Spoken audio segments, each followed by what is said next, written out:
সন্ত্রাসবাদ দমন, আইনশৃঙ্খলা পরিস্থিতির উন্নতি করা এবং অপরাধীদের আইনের আওতায় নিতে সারা দেশে শুরু হয়েছে বিশেষ অভিযান, যার নাম operation devil hunt. Operation devil hunt মূলত এই অপারেশনের টার্গেট কারা? ডেভিলরা।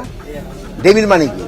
শয়তানের তো টার্গেট এটা, যারা দেশকে অস্থিতিশীল করার চেষ্টা করে, এই ক্ষেত্রে যারা আইন অমান্য করে, দুষ্কৃতিকারী এবং সন্ত্রাসী, তারা এইটার টার্গেট।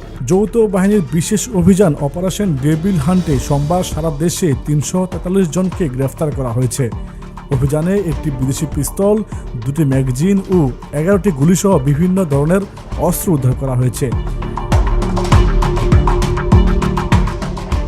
একই সময়ে বিশেষ অভিযানের বাইরে বিভিন্ন মামলায় গ্রেফতারে পরোয়ানাভুক্ত 1178 জনকে গ্রেফতার করা হয়েছে। সোমবার বিকেলে পুলিশ সদর দপ্তর থেকে গণমাধ্যমকে এসব তথ্য জানানো হয়।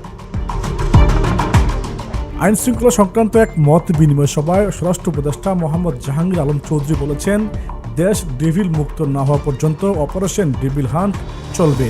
এই অপারেশনটা চলবে অতদিন পর্যন্ত যতদিন পর্যন্ত ডেভিল এখান থেকে মুক্ত না হবে। গত শুক্রবার রাতে গাজীপুরে সাবেক মুক্তিযুদ্ধ বিষয়ক মন্ত্রী মোজাম্মেল হকের বাড়িতে মারধরের শিকার হন 15 থেকে 16 জন শিক্ষার্থী। বৈষম্য বিরোধী ছাত্র আন্দোলনের নেতারা বলছেন, শিক্ষার্থীরা ওই রাতে ডাকাতির খবর পেয়ে তা প্রতিহত করতে সেখানে গিয়েছিলেন, তখন তাদের মারধর করা হয়। এর আগে শনিবার স্বরাষ্ট্র মন্ত্রণালয়ের জনসংযোগ বিভাগ থেকে পাঠানো এক বিজ্ঞপ্তিতে বলা হয়, যৌথ বাহিনী দেশ জুড়ে অপারেশন ডেভিল হান্ট শুরু করেছে। গাজীপুরের ছাত্র জনতার ওপর সন্ত্রাসী আক্রমণের ঘটনায় স্বরাষ্ট্র মন্ত্রণালয়ের আইন শৃঙ্খলা রক্ষাকারী বাহিনীগুলোর সমন্বয়ে এক সভায় এই অভিযান পরিচালনার সিদ্ধান্ত হয়। এদিকে কুমিল্লার বিভিন্ন উপজেলায় অভিযান চালিয়ে গত 24 ঘন্টায় 13 জনকে গ্রেফতার করা হয়েছে।